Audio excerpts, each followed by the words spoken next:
What is up, everybody? Welcome back to the Underdogs podcast. We're on to episode number 21 now. My name is Jordan Daly. We got Craig Smith, Mike Taylor.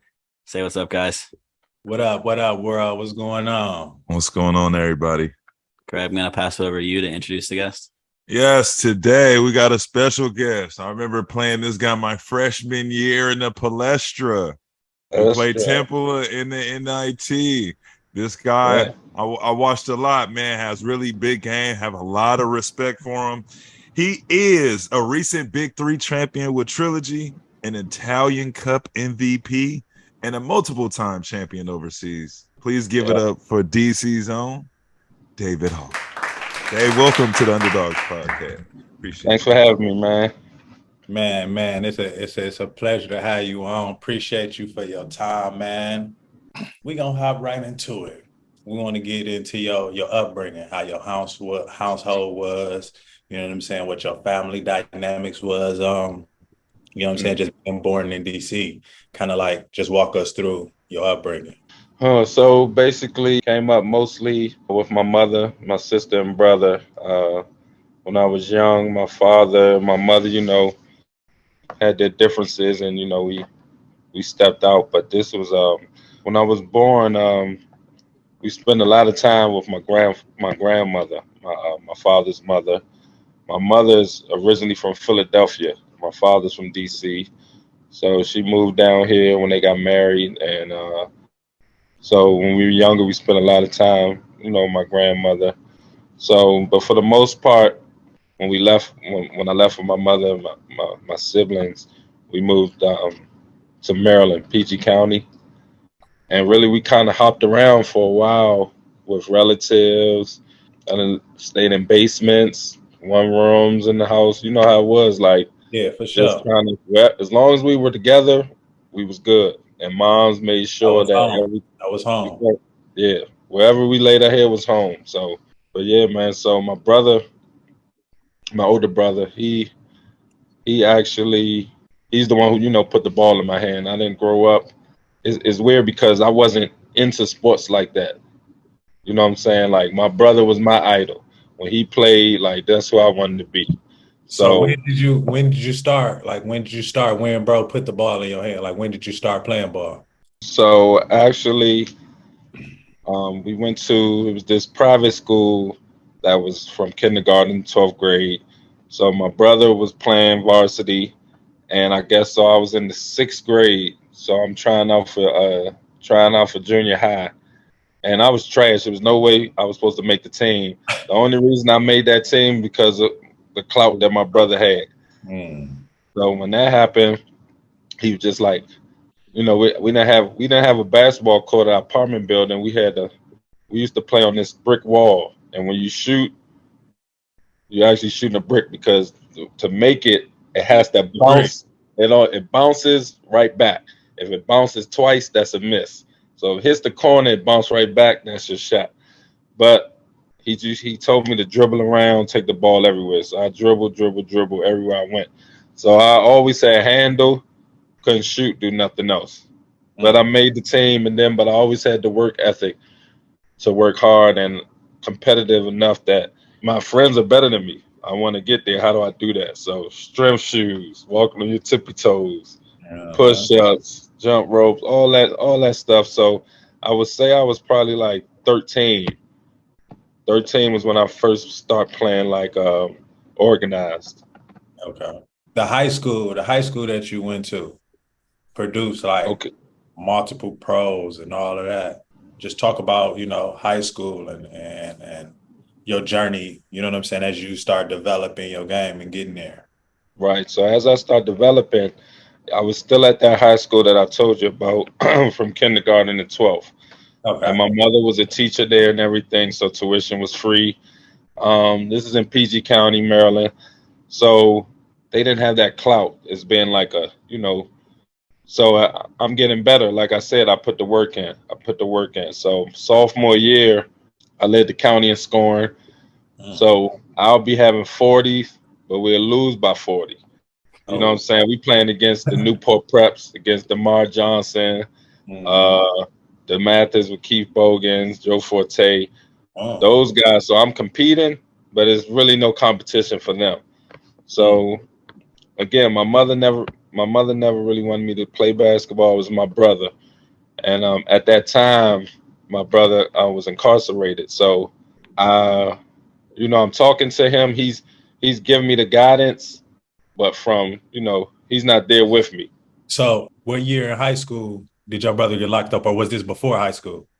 So I was in high school. My brother got locked up when I want to say 15. How did that, like, mentally, you know what I'm saying? That being like basically like your father figure, your role model, like when that role, you know what I'm saying, was taken away from you, or Right. that void was, you know what I'm saying? Like you felt that void of that presence being there. What did that do to you, like mentally? Like just kind of talk about that and how, I know basketball kind of felt that void a little bit because that's what he gave you, right? For sure. So Speak on that for me. so when he's locked up, I'm going to visits and everything with my mother. I'm seeing her go through it. Oh, and it's going to be something interesting I'm going to share. I think the statute of limitations is good on this, so I'm going to share something interesting to you. But anyway, so about that void, I always hung with older guys, some of my brother's friends. When I start to play with DC Assault, that AAU program here, a lot of the guys, looked out for me, Curtis Malone. But my brother, he was always still there because he was local. He didn't get sent away yet. So I would see him enough that he could keep me. He could, anytime I'm getting out of line, he could do that over a phone call. Over that 15 minutes they give him, hey, stop doing this, stop doing this. So I had my bumps and bruises as well, but he pretty much kept me in line. But just him physically not being there, I had to look up to the guys who can help me out and get it done for me. So moving forward, I go to Archbishop Carroll because now I want to be able to compete against those guys with a chance to win. So Archbishop Carroll is in a conference, the WCAC, Washington Catholic Athletic Conference. That's DeMatha, Gonzaga, St. Paul. Paul VI. So that's when I'm playing against Roger Mason, Joe Forte. DeMar Johnson wasn't in the WCAC, but just him being in a private school, the prep school. I played against all those guys, and they were a little older than me, but I was able to compete with them and develop my game.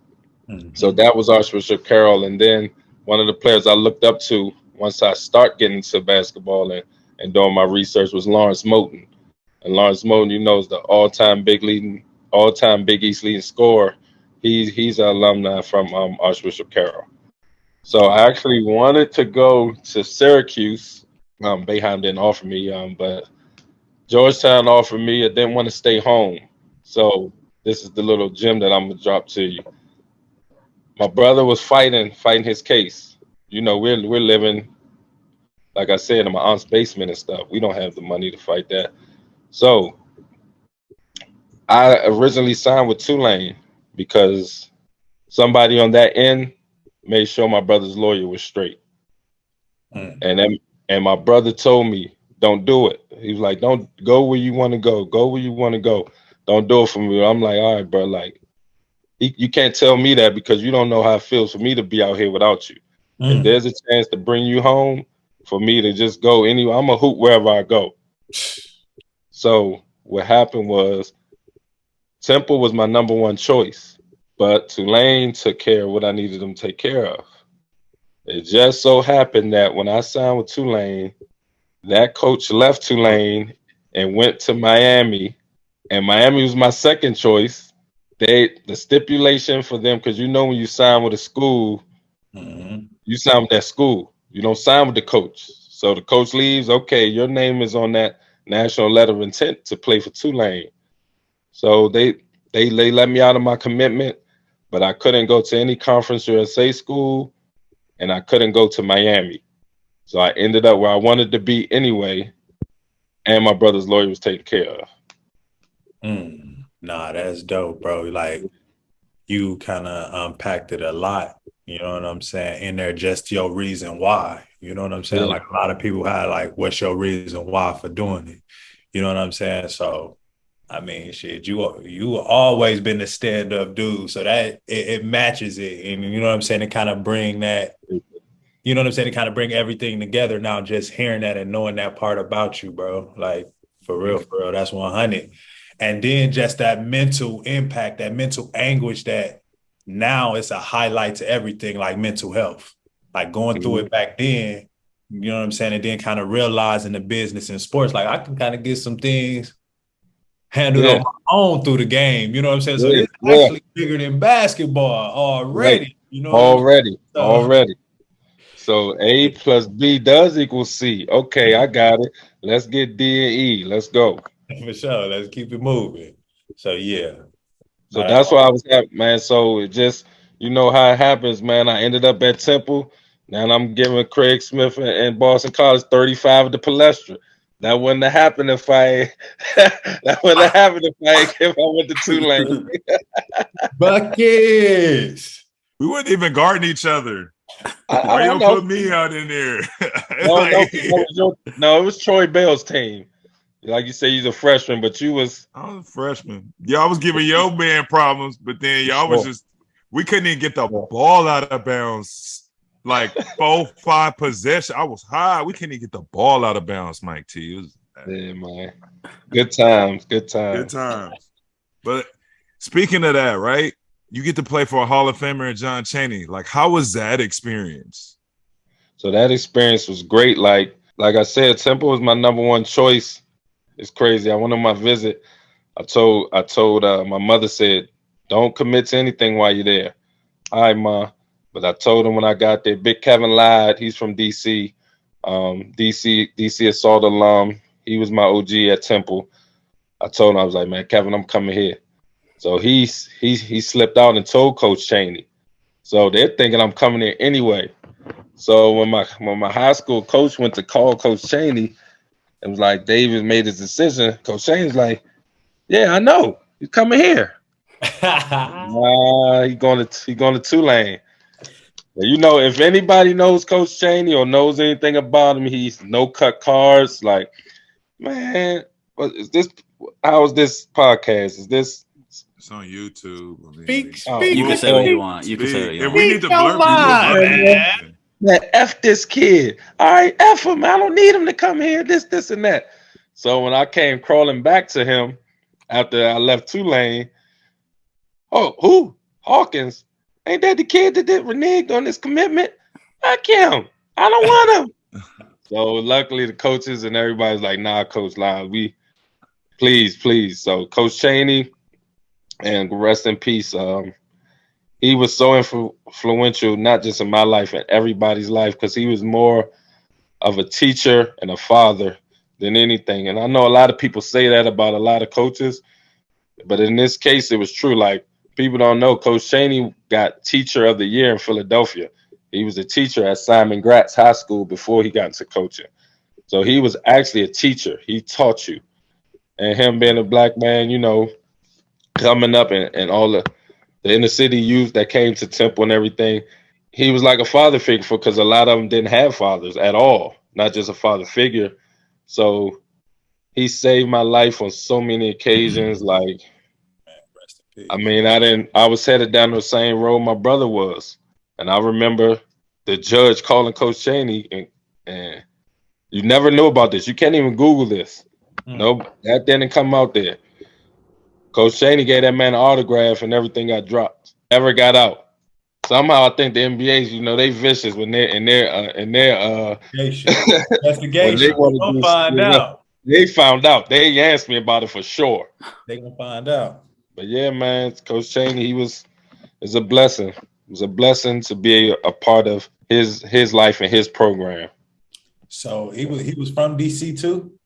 No, Coach Chaney, he coached in Philly. He lived in Philly. He's actually from like Florida. Okay. He's from Florida, but I guess he came to Philly at some point young.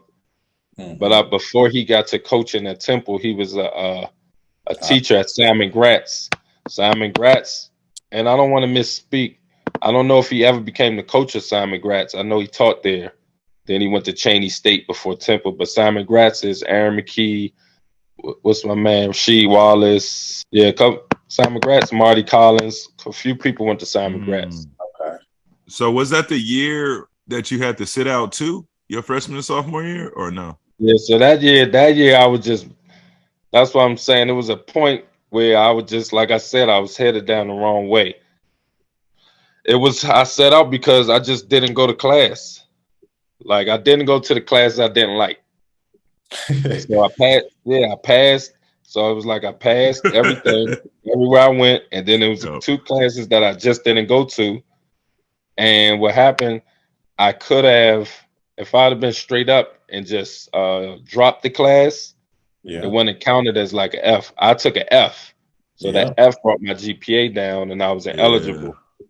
And that is one thing that I regret, because those 7 games that I missed going into my sophomore year, you remember, well, you didn't go to college, so you went a different route, Mike. But Craig, you remember Athlon Sports? At the beginning of the season, you looking to see if you're on the cover for your region. And you're looking at the top players in your position. I never forget. I think I was like top 15 wings in all of college, and they said he might be the key to Coach Chaney getting his Final Four appearance, because my freshman year we went to the Elite 8. Yeah. So coming into that year, our season started with Duke, Maryland, Florida, Wisconsin. I missed all of them. Being ineligible. I'm talking about Duke and Maryland at Madison Square Garden. You know? Yeah. Big opportunities. Yeah, big opportunities. Those 7 games right there could have been the deciding factor. That was it. That was it. So my first game back was against Alabama, and we played at the Meadowlands where the Nets used to play. Well, we played against Rod Grizzard and Mo Williams on ESPN. 16-12. Dickie V hyping me crazy. They missed him. He's back, baby. But I really missed those other games. Really, of course, if I could do it all over again, I would do it right. But when they say you got the books are the most important.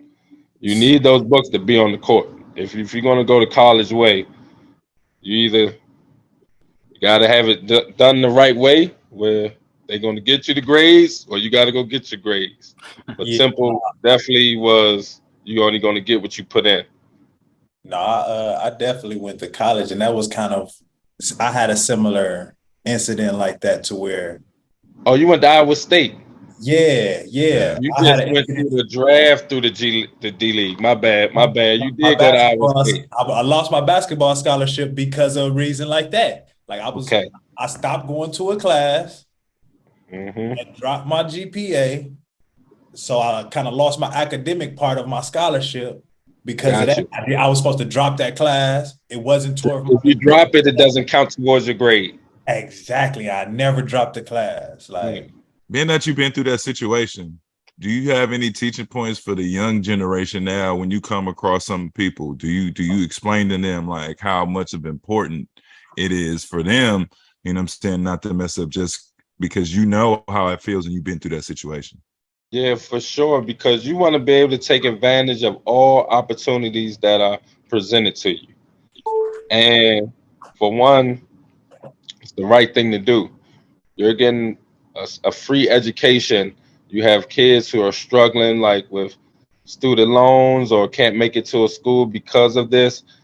You kind of like shouldn't take it for granted, the fact that you're an athlete and getting, a free scholarship. So it costs me nothing to go to class. That's just about being not responsible. So what I would tell people, like I would tell my children, is one of the biggest things when you go to college, as we know, is you're not used to being on your own. Accountability. So it's the accountability, and it's the time. You gotta be able to schedule your time. You feel what I'm saying? If you want to go party, but you got to practice, you got to do this, you got to set your schedule right. I tell the youth, I tell the kids to take advantage of all the opportunities because it's going to be here, then it's going to be gone. Mm-hmm. So in this short window, you really can't take any days off. Really, it's cliche, no days off, but it really isn't no days off. Mm-hmm. I mean, and I feel that same way too. Like if I play this whole next year, just like you saying, if you play those 7 games, ain't no telling you might be top 10 a lottery pick. You know what I'm saying? Ain't no telling you might fall in between 15 to 20 in the first round. You know what I'm saying? Like, ain't no telling because they coming to see Duke. They coming to see Wisconsin. They coming to see, you know what I'm saying? Listen, they were coming to see us too. For sure, like, of course. We just came from the Elite Eight. Exactly. You know what I'm saying? So exactly. I look at it like those 7 games. You wasted the bag. For one, I'm the 3rd all-time leading scorer at Temple, second to second. Nobody's catching Mark Macon because he came from an era where you stayed all 4, and he averaged 20 every year. But Lynn Greer, who's my teammate, has like 70 more points than me. He's second. Those 7 games are easy to get 70. And those 7 games, if we win 2 or 3 of them, we're in the tournament. You see, that's the other thing I took for granted. I only went to the NCAA tournament my freshman year. We went to the NIT the other 3. So if we make it to the, back to the tournament that next year, I might come out of school then. You know how it is. All it takes that one game, Mike. All it takes one game. Yeah. That's the whole course. Man, that's crazy. You live and you learn, and hopefully you live long enough to learn from it and teach others. That's it. You're passing it forward now. You were listed like this guard forward position when it was just like that wasn't like a position. You know what I'm saying? Like it was hard to put you in a position because you tough, you hard body, but you can handle the ball, right? So it was either like, we coming from an era to where it's like everything gotta kind of go through the 3-man. Everything gotta go through the 5-man, and then it come out. Then it's the shooting guards that get the next option. Right? Then it's kind of like that position that you in. Like, how did you feel you were used in one way or the other? Like, did you prefer one or the other position, or like, you know what I'm saying? Just kind of talk us through like that whole being like that hybrid wing. You know what I'm saying? Hybrid. That's what I was gonna say. Hybrid. You see what I'm saying? Yeah. So I think that, and that it's crazy because it's a game of numbers and it's a game of inches. I think if I'm legit 6'5", I get in. You feel what I'm saying? Because I'm tall enough to guard the 3. Or you feel what I'm saying? So when I came out and being measured legit at like 6'3", like you said, I wasn't a shooter. I never liked to sit out there and just shoot. I wasn't super athletic, but I could get to where I could finish and get to where I need to be. I always defended. I can handle the ball, but I'm a scorer, so I'm not a point guard. I was always shoot first, pass second. I think the timing of everything is timing and opportunity. I think if I come out of school now, and where the NBA is now is different from then. For sure. So now, but then I remember Jeff Van Gundy told me, he was like, basically, you have to be a more reliable perimeter shooter. Because the ball is going to be in 2 people's hands, Tracy McGrady and Yao Ming. So when that ball comes out and you got to let it go, it has to go in more times than it doesn't. So that's what took me overseas. Now, overseas is a whole different thing. I could be that player there. I could do bully ball. I could post the guards. I could take the big man out. And that's when I went over there. My trajectory there was different than a lot of people that it wouldn't have made sense for me to come back home. Yeah, like it went up fast. It went up fast. So I was over there with like the PJ Tuckers and the Allen Andersons and the Gary Neals. Yeah. I fully committed over there. they always was like, man, I need to get back. I need to get back. Mm-hmm. And they did. They had to take that hit, come home, summer league, do whatever, try out, and they made it. And I'm happy for them because that was their journey. That was their road. I've always had a family since I came out.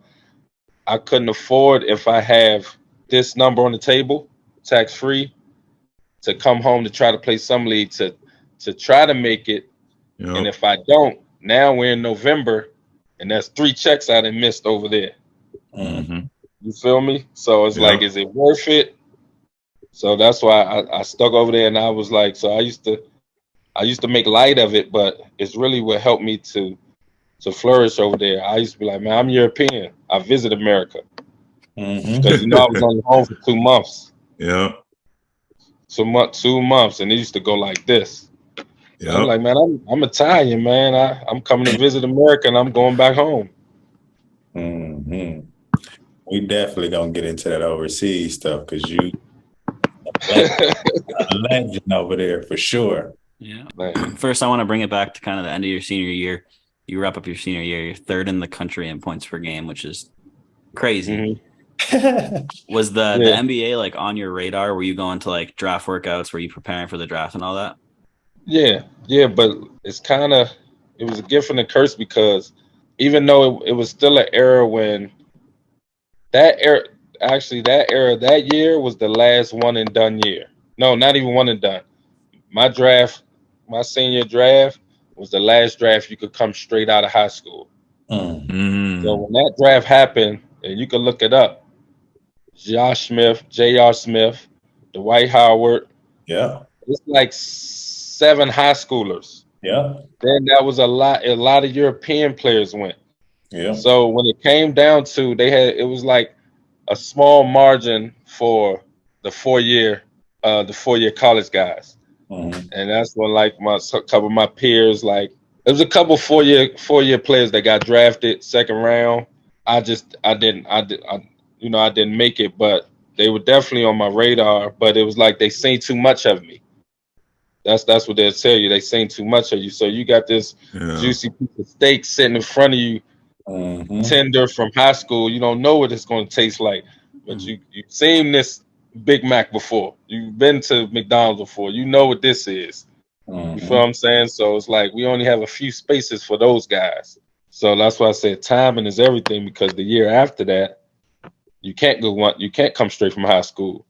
So that would have been like 15 more draft spots open for me. So going into draft night, did you kind of have a feeling you weren't going to get picked? Did you not really know? Like, what was that kind of process for you? You about to take me back and get emotional, man, because I don't like that. You know, they tell you a lot. So I remember being told some things, but I have no bad blood. But basically, Isaiah told me that the Knicks was going to take me at that 47th pick, I believe. They took Trevor Ariza, who I have no gripe against because Trevor had a great career, is still playing, champion. So they would have took, I don't know, I'm not going to say a name, but if anybody that kind of flaked out, I would have felt the way. But they took Trevor, and that was a great pick for them. And I believe Rod Thorne said that the Nets, if I was there, would have took me at 40-something. But it was no guarantee. So I didn't even watch it. I remember going to the movies. And not even be able to pay attention in the movies because my nerves was so bad. I keep checking my phone. I was disappointed for sure because everybody who plays this game wants to hear their name called on that night. So when my name wasn't called, of course, I was disappointed. But that same night, that's when Houston called and said, "Can I come down the next week?" And I stayed in Houston for that whole summer up into training camp and everything. How was that mentally? Being drafted? Yeah, just not just not being drafted, but then just not knowing what's next. You know what I'm saying? Like, because at this time, like you mentioned something earlier too that I kind of wanted to touch on, right? So you coming up in an era to where it's position basketball. Like if you was in this area to where it's positionless basketball and everybody kind of get that free range to kind of roam the perimeter and they ain't gotta, you know what I'm saying? Like you can find somebody to guard at that position. Yeah. In positionless basketball, but we was coming up in the area to where you had Are to you be a guard? a Are shooting you a guard. shooting guard, Are you or are a you a point small guard? forward, or Can you a you point run the guard? can you Yeah. run the team as a point guard? Like it ain't no Allen Iverson shoot first. There's no Russell Westbrooks to where you could come down and take that first shot in the Yep. offense. Ain't no Steph Curry coming down across half court and taking that first. He's on the logo. That was bad basketball. You was doing that, they was like, oh, that's street basketball. That's hood basketball. Like that was a no-go. So I know you talked about that earlier. The mental, like I wanna talk about that mental, like not knowing what was next for you. You know what I'm saying? Realizing that you had to go overseas. Mm-hmm. The heartbreak, the mental anguish of hearing these promises and all of that. Like, I want to kind of just go in depth with that mental aspect, because a lot of the stuff that we talk about, bro, we don't never talk about how our mental is affected. So mentally, first of all, mentally feeling empty. Feeling empty. When that draft was over, and it's so crazy, the last pick of the first round was David Harrison. Ooh, so I already know what you were thinking. so when I see it's Indiana and I see David Harrison, I'm like, I didn't even work out for Indiana. But that little split second, so then it's over, and then you kind of like just imagine, you're not about to get called, but you still just sitting there. There's still picks left. There's a chance. Even though I know I didn't work out for Sacramento or work out for the last three teams that are picking, hey, maybe somebody heard something. So at the end of it, I was home by then. I watched the end of it. Boom. So then you have your ego, like I know I'm better than some of these guys. I'm not the best, but I know what I done did, and I know what I could bring to the table. So I remember draft night, going to Delonte West's draft party. It was supposed to be our draft party. You know what I'm saying? Delonte went first round. Delonte came to Philly and took my shine. Nobody was talking about me being third in the leading scorer in the nation because St. Joe's was undefeated. You remember that? Yeah, you know what I'm saying? Yeah. So, but Delonte is my boy. So I'm happy for him, but I'm also unhappy. You feel what I'm saying? So I'm sitting at that party just going through so many different emotions, being happy for my friend, but just like, damn, what is next for me? So kind of feeling like a failure to my family, even though they're bigging me up, like my real family. My mother, a praying mother is going to get you through a lot. So it's still kind of like, oh, I'm all right. But going into that room, like, what is next? What am I going to do? Going into that kind of shell. So next step, options.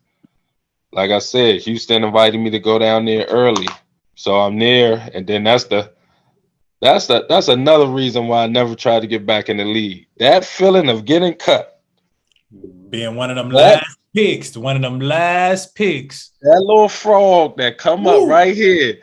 Like the harder you try not to cry,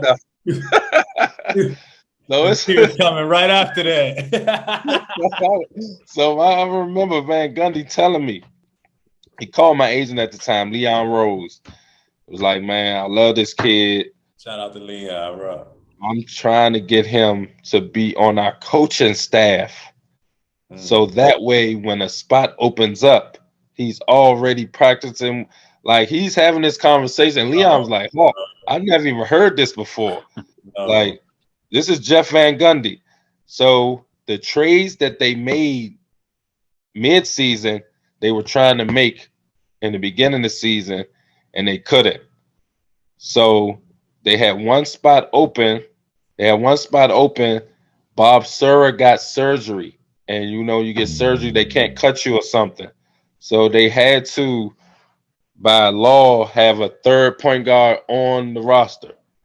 That's why when it comes down, if I could have been a point guard by position, that could have been me. So they bring in Andre Barrett, another good friend of mine. But Andre wasn't there for none of the camp or nothing.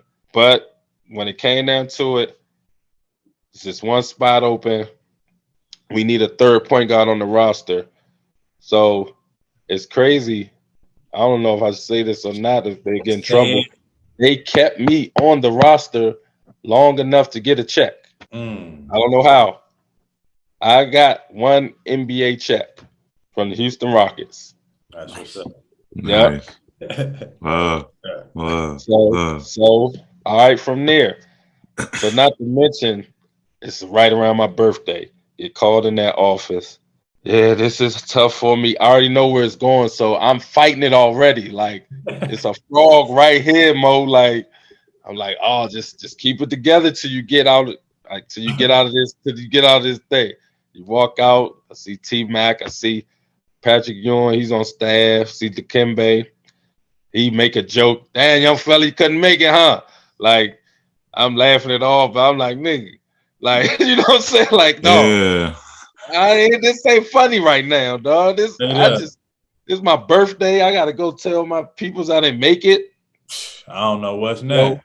So now that's why I say that feeling of getting cut after being there, that's a whole nother different set of emotions. So I didn't want to go through that again. I need a guarantee or nothing. So shout out to Stack 5. The malice at the palace happens at that time. Okay. So we start getting calls because some suspensions coming. Hey, they need some players. Stick around before you go overseas, this and that. But I don't know who they end up going with. But of course, they wanted some experience to replace experience.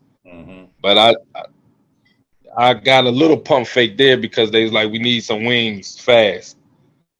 So they called Leon. Leon told me so. Then it just comes down to, I know zero about overseas basketball. Who is paying me the most? Because I have these families that I have my family to take care of. Who is paying me the most? It was a second division team in Italy.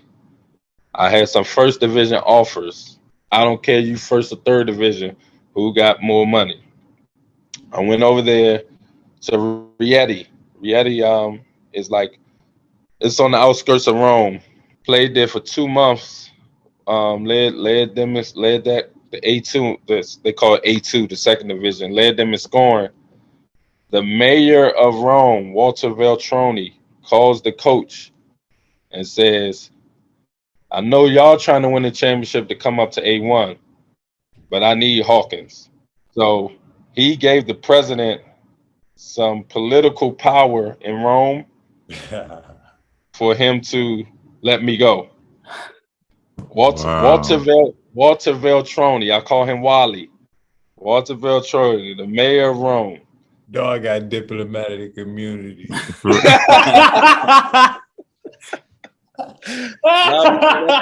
I think that the president of Rome had a business with like equestrians and horses, and it was this big racetrack in Rome. So he must have gave him like a sweet deal, because there was no way he was going to let me go.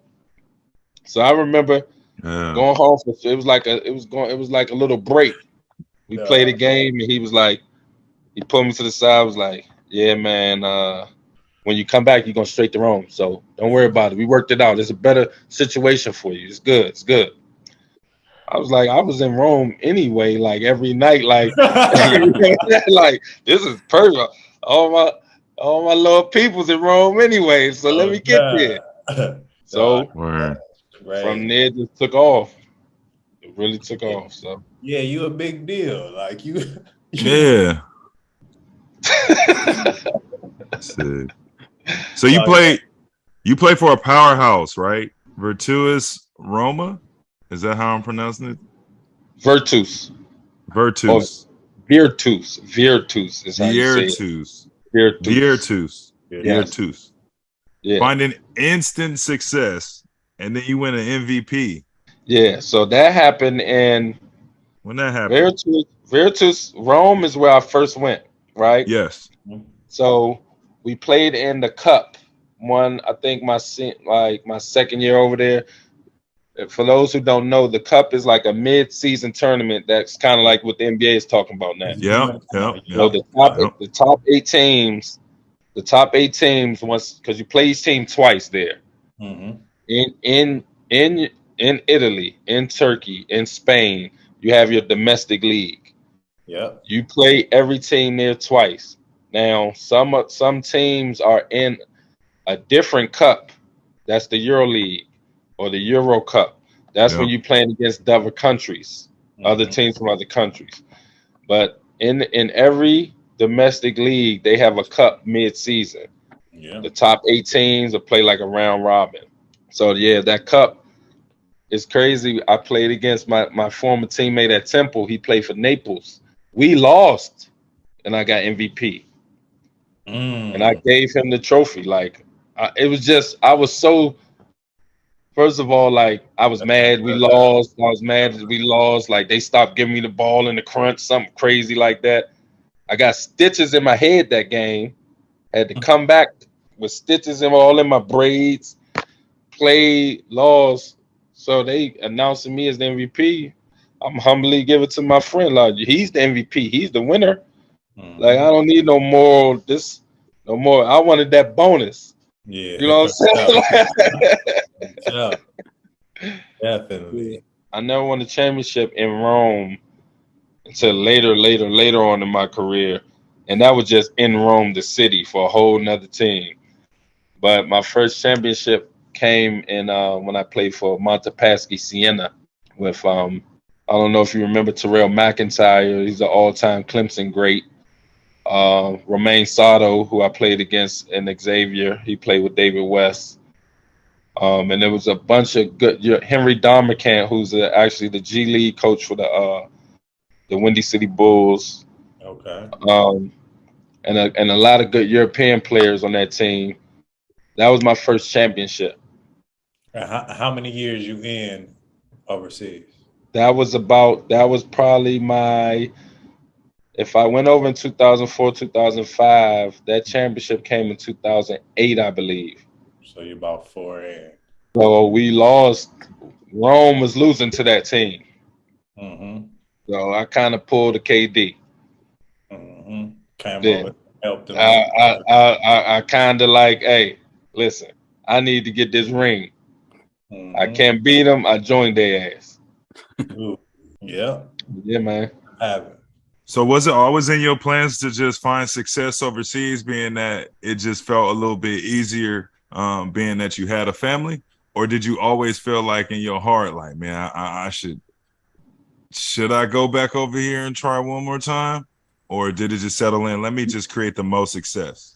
I did dibble and dabble, but like I said, I'm not doing that non-guaranteed anymore. So that was set in stone.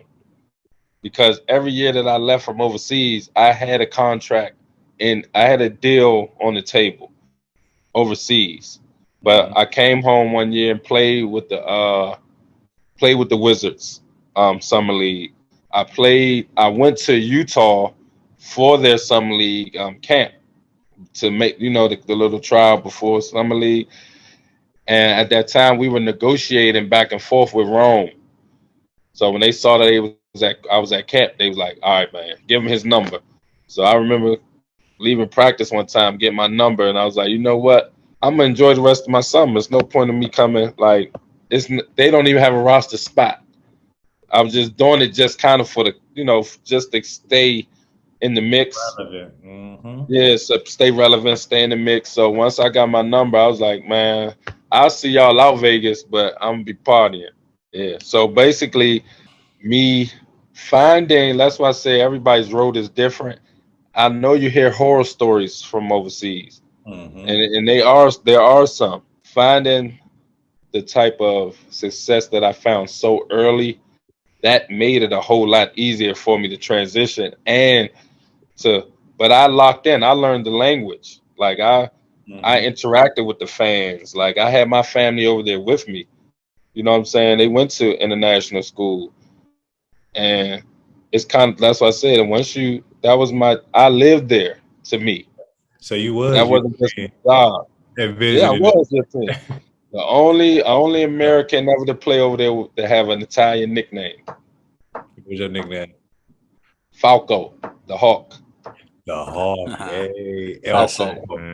El Falco here. Hey, Falco. Sound like a That's mob actually- movie. He got a Hey, mob that's actually name. hard, though. It is. That's what I said. It's like Godfather. That's actually hard. Falco. That's what you need to get with on the shirts, the Hawk or the Falcon. Yeah. Hey, yo, go get Falco. Go get Falco, it on man. the He needs to shirt. hear about this. Put it on this tab, man. Yeah. Go get Falco, man. Let's have a sit down. Let's have a sit down over a glass of wine. Yeah. Okay, so how did you feel when Roma decided to renew your contract right after, you know what I'm saying, you had that great performance and everything? Like, was that kind of like a little validation? Yeah, it's kind of like they end up doing it, but like Rome was tight. So they back and forth. So the problem was at first, you have your American agent, or you might have a European agent. But if you don't have a European agent, your American agent has a guy that he deals with. Correct. The guy that we were dealing with was basically a pushover. So when we initially renegotiated, I'm in the office with the president, the GM, and the pushover agent. And my agent keeps calling him, telling him what to say.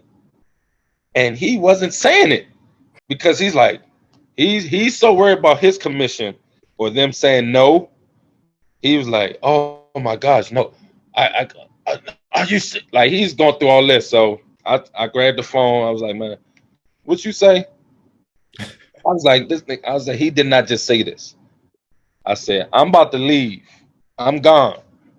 Y'all take care of this, because they were trying to, that's what the Italians do. Yeah. They butter you up. They had the spaghetti and they had the vino and low bar make you feel good. They do everything but the money.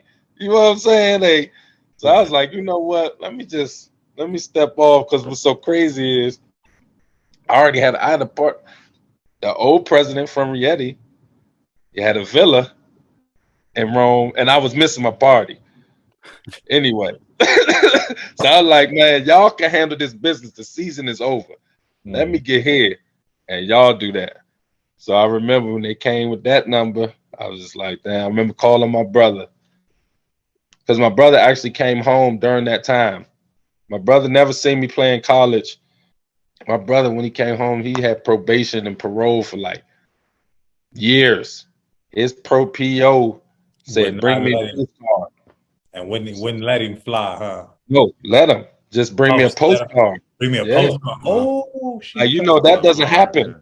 Nah, they come for that. Not only did he travel out the state, he traveled out the country within the same year getting released. And his PO just said, bring me a postcard. Nice. That's love. I would have had a whole book of them joints. Like, here you go, partner. Did you have any other accolades or other good times that you would want to mention overseas, maybe to the viewers? Yes, for sure. But this was basically in I enjoyed my time overseas. Like, I enjoy every experience. Of course, when you win, that's the top, because that's what you're there for. But one year that like stands out is my year in Beşiktaş in Turkey. A background on Beşiktaş: when Allen Iverson went over and played in Turkey, it was for that team, Beşiktaş.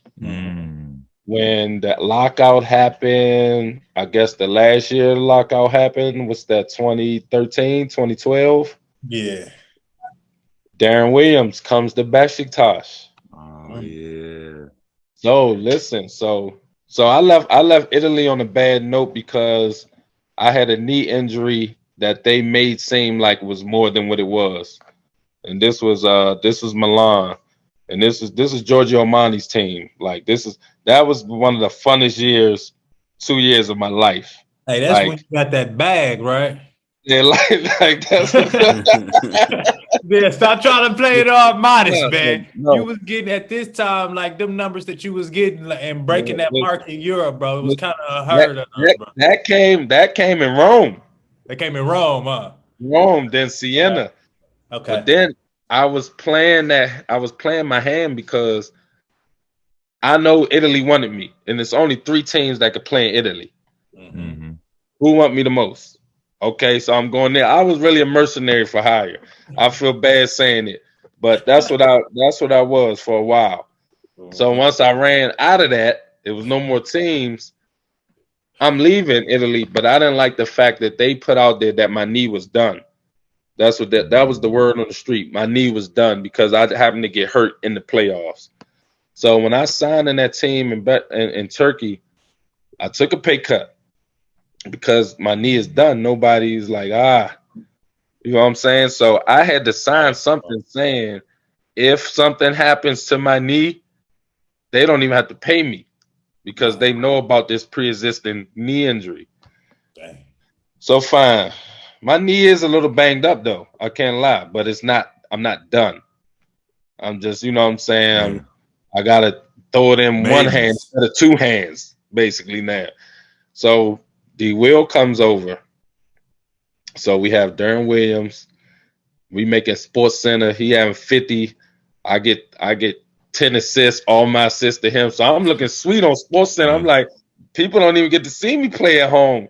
So we on ESPN because of D Will. That's my man. The dude Salt Bay. Y'all know Salt Bay? Yeah. That was our restaurant. Before it went viral, Salt Bay was feeding D. He wasn't feeding me, he was feeding D Will that steak. It just wasn't on Instagram then. It wasn't viral then. Yeah. But Nusrat, his first restaurant is in he's Turkish. I wish I was at my mother's house. I'll show you. I wonder how much this is worth now. I have a Nusrat bobblehead. Salt Bay with a little cleaver like this. But anyway, so Darren Williams, the lockout leaves. So my coach is like, we need a big man and we need a guard. So I'm calling home. You know me, Mike. I'm calling my homies. I called DJ. I called Eddie Baston. I'm like, we need a wing. Like, man, what you doing? You all right? You all right?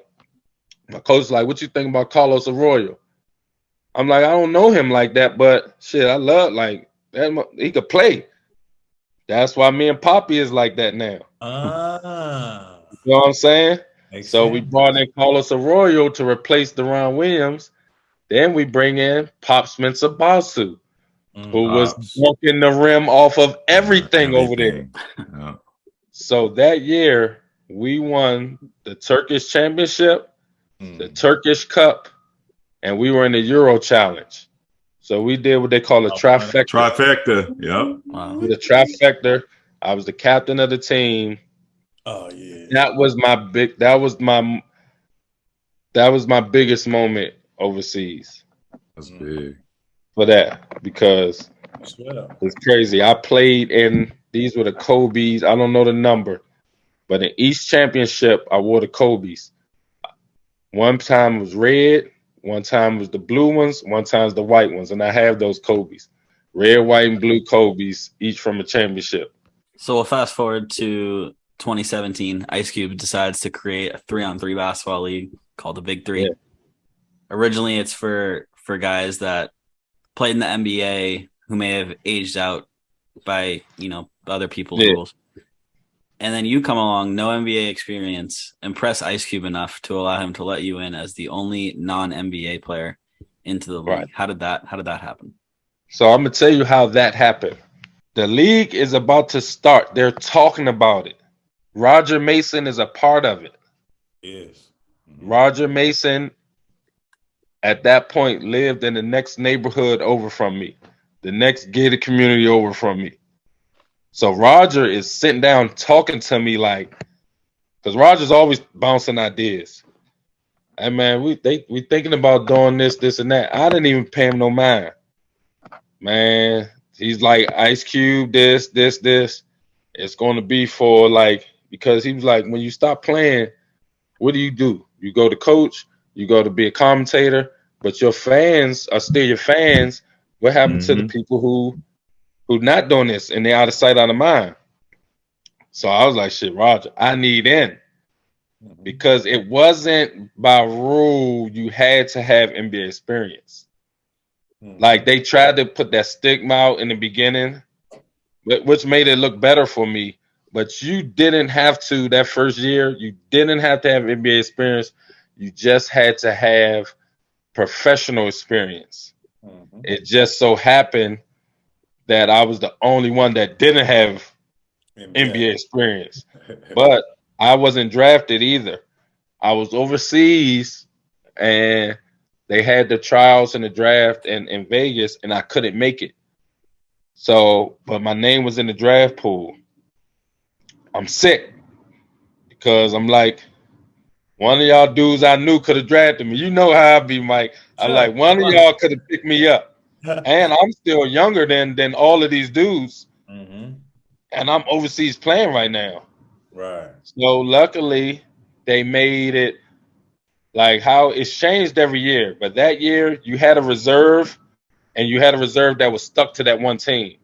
Okay. So a team was able to pick one reserve in case something happens. You don't go into the draft pool. You have your reserve.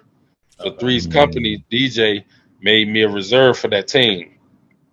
So what happened, Ruben Patterson, he was always the odd one out when I went to play. So he was the one that had to sit. And then if you sit, you don't get a check. So when I start playing, Ruben is going to them like, who is this Hawkins guy? He didn't even play in the NBA. That's when it became like a thing. Like, oh, he wasn't even in the NBA. Like, what is he even? Now other people are saying it. Yeah, he shouldn't be. Boom. So I don't make no noise. I play 4 games. So I said, you know what? I don't care where I'm at in life. This next tryout, I'm there.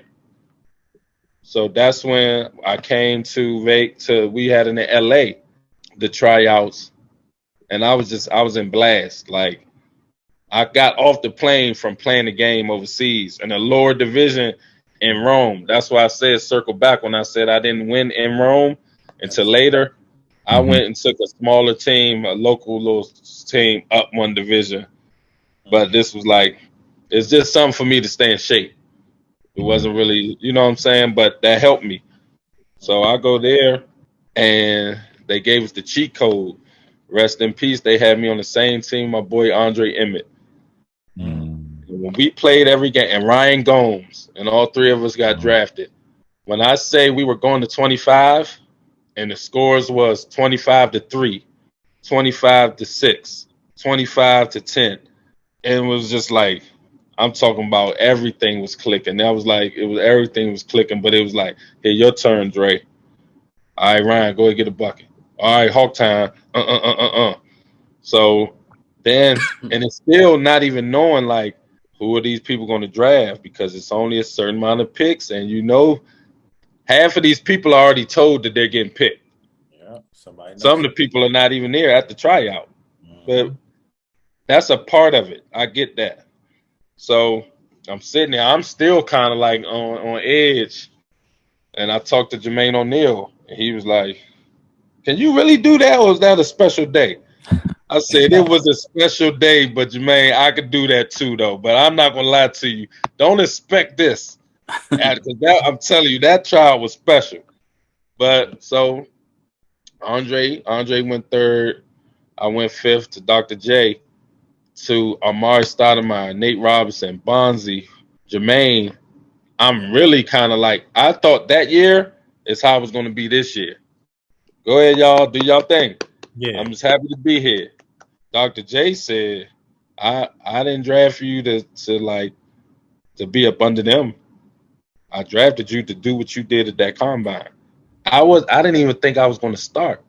Remember, he started me that year. I thought I was going to come off.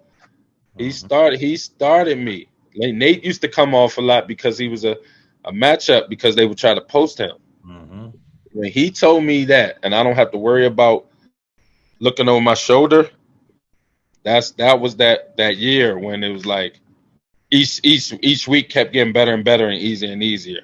You know what I'm saying? Because now I'm figuring it out. Like, as long as you're on the court, and at you that can do time, like all the guys really wasn't active playing. Like they've been sitting at home. Like the league was like real slow. They just like ground and pound. That was like they was doing was just like beating each other up the whole time. Mm-hmm. I was watching it like, oh man, they need somebody out there like me. This is shaking. Yeah, so from there, so that's tri-state. So then Kenyon calls me, Hawk, you don't gotta go through that trial stuff again, man. I'm gonna make you a captain. So that's when I became captain of Trilogy. Became captain of Trilogy. Didn't make the playoffs. That was kind of like a disappointing year. Then the pandemic happens. Remember? So pandemic happens. Zach Randolph has another year off. So he's like, F it. But it was supposed to be me, Zach, and James as the captains. So when Zach says, nah, and Kenyon's like, nah, I'm out, Stack becomes the coach and he brings in Jared. See, but I was like, oh, I found out on IG. You feel me? Like, I'm doing the math. I'm like, oh, Jared the cap. I call Amir like a dumbass. Amir, you trying to hoop this summer? Yeah, I already talked to Jared. I'm playing. So I'm like, James, man, that's 3. I'm like, that's 3. I'm out. I know I'm out.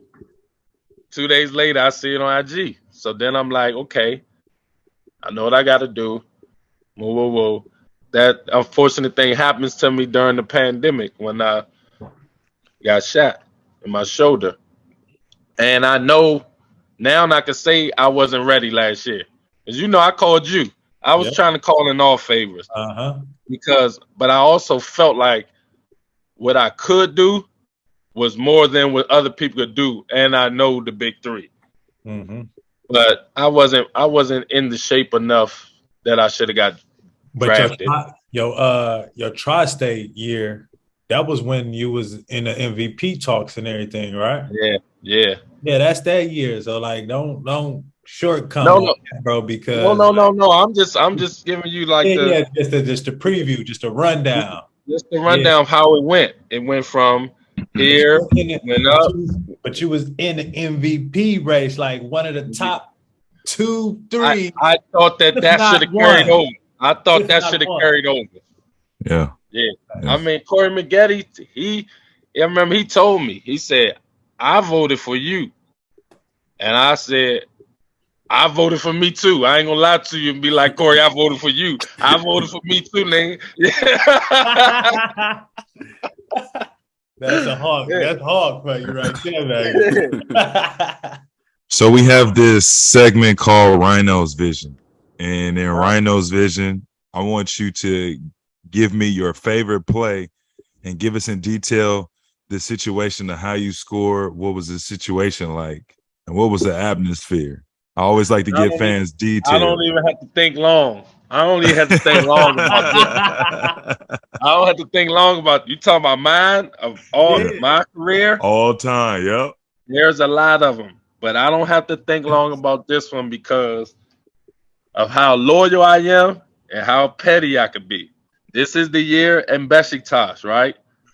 The year before that, my boy Lonnie Baxter, all-time Maryland great, University of Maryland champ. Lonnie Baxter played for Besiktas as well. He got into it with a Turkish big man. I forget his name, but they came to like blows. You know what I'm saying, in the club, like. So I used to talk to Lonnie all the time. So Lonnie was like, man, did y'all play against Fenerbahce yet? Watch out for this dude. He played dirty, this, and that. Playoffs. No. Fast forward. Rewind a little bit. So I'm already feeling a certain type of way about this dude. And we played them in the regular season. I'll run across the lane and he, gives me a little check. Normal, a normal check. I don't bite off that. But you check me, and I turn around and he in my face like this. So I smack his hand out my face. I get ejected. But I'm already feeling a certain type way because my man feel a certain type way about you. Yeah. So I'm like, okay, all right, I see what this is. Get ejected, we lose. And Fenerbahce is like our rival. And a favorite to win the Turkish League. Yeah. So fast forward to playoffs. Man. As I'm talking, I'm gonna try to find this picture on my phone. Listen, when I say Pops Mensah pump fakes and throws like a wild layup up because he's like trying to flop and get fouled. Mm-hmm. And I had my feet set and got my pity pats right, and it bounced perfect off the rim. Hey! My legs is wrapped around dude's neck. I'm sitting on his shoulders. I'm sitting on his shoulders with my hand on the rim. And I tried to I pushed my pelvis into the back of his neck. Hey, I tried to violate him. No pause. I tried to violate him. I did him. Dang, so he falls up, like he falls all crazy up against the railings. So I'm on the rim still. Pops Mensah is over top of him on his face like, ah! So I get off the rim and then I run over there like, ah! And the fact that it was in our home place, and if you know anything about Turkey, we got the craziest fans, Besiktas. So the refs wouldn't give us a tech or nothing because they knew the fans went crazy. Like that whole place was rocking, and that was playoffs against our rival. So that's always gonna stand out to me. Yeah, that's what they call it, Rhinos. What's it called? Rhino's Vision. Rhino's Vision. Yeah, I appreciate that. Thank you very much. You even got me thinking of a picture right now. And Josiah Johnson just said it when you said, I wanted to violate him. I'm trying to find that pic right now. Like, yo, I'm already knowing. Like, the fact when you took off the energy of explosion, and then when you clapped on the rim, I already know he felt some type of way. Like when I saw Pops miss, you know how you run. It was like it all was timed perfectly. I'm like, hold on, motion. I could get this. I could get this. Oh, I got this. And I didn't realize it was on dude until I was on the rim. So when I saw him, I wrapped my legs around him so he couldn't get away. Pause on that one. Pause on that one. But yeah, man. All for get back for my boy, man. All for get back. I'm already knowing. Appreciate that. Thank you. Thank you. All right. So next up, we got the Give a Dog a Bone segment. It's a bunch of rapid fire questions for our fans to get to know you a little bit better. Starting off, this is the Underdogs podcast. We got to know what your favorite dog breed is. My favorite dog breed is actually Japanese Akita. Always love that dog. I've never heard of that. I'll have to look it up. All right. Yeah. Favorite musical artist? Of all times, Prince. Stop. It's the Grape Jelly. That's what Flight said yesterday, or whenever we recorded last with him. Flight said Prince? Yeah. Flight did say Prince. Is that's just what's going on in the trilogy locker room? It's just Prince all the time. That's what y'all doing? But it's crazy because he gave me out here. Hold on. Did you grab him like this? Did you violate him like with my legs though? Oh man. All right. I'm sorry. You're good. What is your favorite shoe? Favorite shoe? Oh, rapid fire. Damn, my bad. Foam Posits. Okay. DC, Foam Posits and New Balances. Favorite city to play in? Milan. Who is your best dunker of all time? James White. Hey, say that. Yeah. Favorite hobby aside from basketball? Oh, it's not really a hobby. It's just spending time with my kids. Okay. I love that answer, man. Yeah. Who is the hardest player you've had to guard? Whoa. Damn. Yeah. Plenty niggas done crossed his mind. Plenty niggas done gave Hawk buckets. Nah, I'm just saying because it's so many. It's just a talking. It's just so many niggas. I say ISO Joe. Okay. ISO Joe. Tough guard. Yeah. That's Joe. Yeah, you and Mike had a nice one-on-one this past season. Bring the fire. We got to play that clip too. Travel. I'll put that in. He travel. Never. He got me on a little foot slide. What's funny is in that video, you can literally hear him yell travel. Pump fake like that. He don't even pump fake. He used my move with the step through. I had to because I knew you was gonna foul me, bro. I knew you was about to hack me. They don't call foul on Bring the Fire. They don't call foul on Bring the Fire. No. So I knew the foul was coming, so I couldn't go straight up. I knew the first foul coming. Who is the best defender versus you? I say Romain Sato. Every year I played against him at Xavier, played against him overseas before I joined him in Italy, and in practice, it's tough to get a bucket on him. So it became mental. Okay. Do you have a least favorite city or stadium to play in? Damn, I'll probably get some slack from this one. But I love playing in Madison Square Garden. Mm-hmm. I hate going to New York. Anytime I go to New York, I'm ready to leave.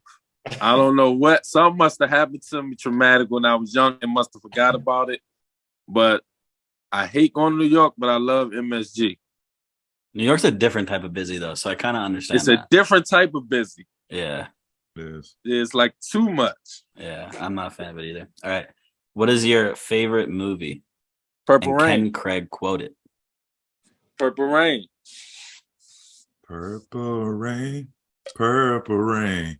And I'm gonna just say, look, Jordan, there was a part where Morris Day and the time they was walking and some girl had came up. I forgot what she said. Hey, and this is maybe the first one I forget, but he threw her in the trash can, kept it moving. Yeah. So don't be wasting my time. Don't be coming up with it, all this craziness. Yeah, man. Purple rain added to the. Bring me some champagne. Hey, keep the change. Hey, nigga, go get my change. I'm not sure if you know this. Craig can quote just about any movie you throw at him. Oh, then Craig, my man. Craig, my man. Yeah. I'm a movie buff. Craig, a buff for sure. Yeah, I'm gonna see you in like movie trivia or something like that. For sure. Sammy Davis Jr., Vic Damone Jr., Vic Damone all Jr., all the juniors. Money talks. Money talks. Who is your favorite current player? My favorite current player is Bron. I ain't gonna lie, I'm a Bron fan. All time, Mike. Okay. If you could, is there anything you'd change about your career? Yeah. If I could change anything about my career, I would be more. Well, is that a broad question? I would just be more focused off the court. I'll be more focused off the court to make sure that I'm on the court. Okay. And that's from high school through to the end. Mm-hmm. More focused off the court to be on the court. I love that answer. Yeah. I love that answer. That's perfect. Falco. I love that answer, Falco. El Falcon. Hey, I can't even call him. It's Falco now. It's Falco. Falco. What is something you wish fans knew or understood better? Period. I understand them being passionate. I just wish that they sometimes would have more respect for us, for what we do. Because we know it's entertainment. We know that they pay, sometimes the ticket sales pay our checks and stuff, but we're not going to come into your job and critique you or downgrade you. I just feel like they just have too much access now to like be negative. I would just wish they were more positive. Yeah, social media has definitely made that worse too. Yeah, And the pandemic. definitely. I'll say hi. This is my next star coming up. Say hi, baby. Hey. You'll be in the Olympics one day. Okay. Yes, she will. What sport? Gymnastics. Hey. Nice. What's your funniest moment being a professional? Dang. Golly. Overseas chronicles be. Yeah. I know you got some. I know you got some. Golly. Funniest moment. What was something that I couldn't stop laughing at? Oh man. Something you seen in the game. Yeah. No, I remember. So this wasn't at the game, but it was overseas. So I told you about how crazy or how wild and passionate those fans were at Besiktas. Yeah. So we're in the mall, and my girl is with me, and it's like, you know how like you trying to like not draw attention to yourself. Yeah. She starts saying at the top of her lungs one of the little songs they sing at the game. So like, yeah, she and got the whole mall hype. Like geek. Like geeked in there. I'm like, come on, man. Like, cause they about it. They about it. Yeah, they serious. they serious.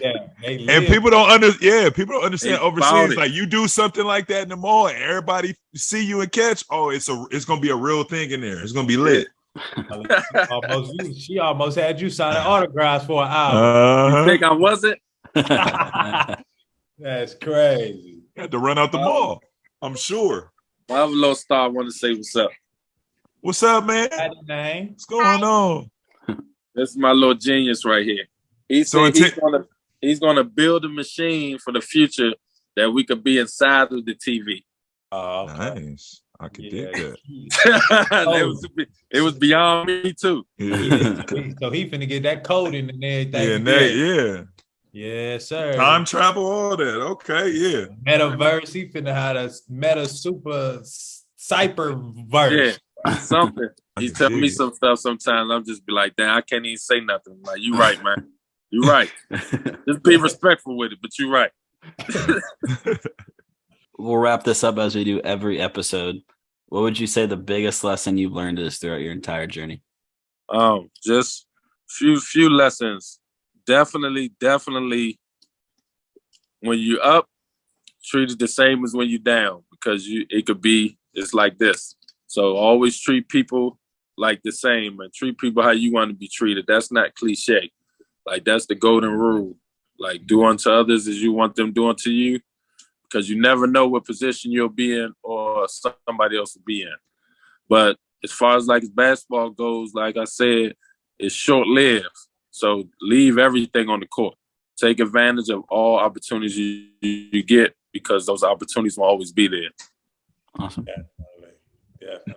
Thank you very much. That'll be one. Awesome. That's going to do it for episode 21 of the Underdogs podcast. My name is Jordan. We have Mike Taylor, Craig Smith, David Hawkins. Thanks again for coming on and telling us your story. We appreciate it immensely. Appreciate it. Oh, man, for sure. I appreciate y'all. You are a true definition of an underdog, bro. Oh, man.